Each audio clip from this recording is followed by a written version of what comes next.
السلام علیکم ورحمت الله وبرکاته. معززو قدرمندو ورونو او خویندو، د اختر مبارک ورځ را رسیدونکې ده. په دې ورځ کې یو عمل، یو ذکر چې هغه ډېر زیات فضیلت او ثواب لري. امام حجت الاسلام ابو حامد الغزالی رحمه الله په مکاشفة القلوب کې نقل کړی.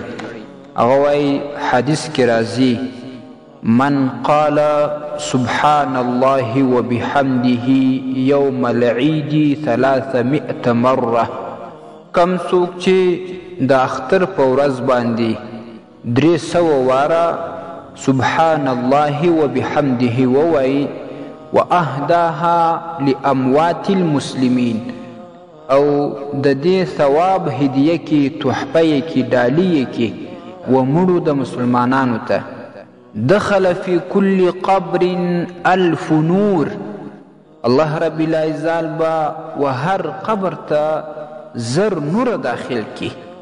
ویجعل الله تعالی فی قبره اذا مات 1000 نور، کله چې دغه ویونکی وفات شي، الله رب العزال با د و قبر ته هم 1000 نور ور داخل کی، د قبر به هم د نور ډک شي.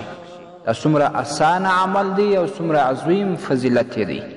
او معلومه خبره ده، کله چې و قبر ته نور راسي، نو دغه قبر څخه بیا عذاب، دغه قبر څخه تیاریکی، سختی، وحشت دا الله رب العزال پورته کوي.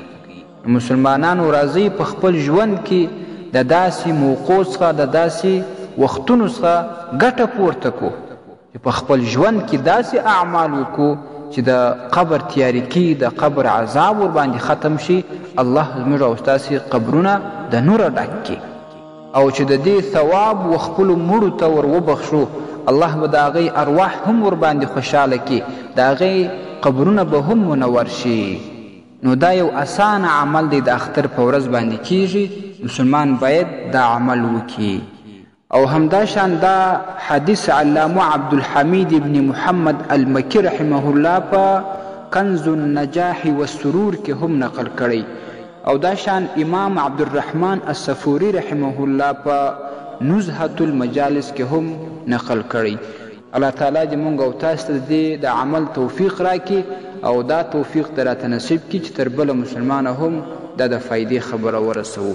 السلام علیکم ورحمت الله وبرکاته. ستاسې د اسلامي پوښتنو جوابونکی مفتي حکیم الله صابر الحنفي صاحب.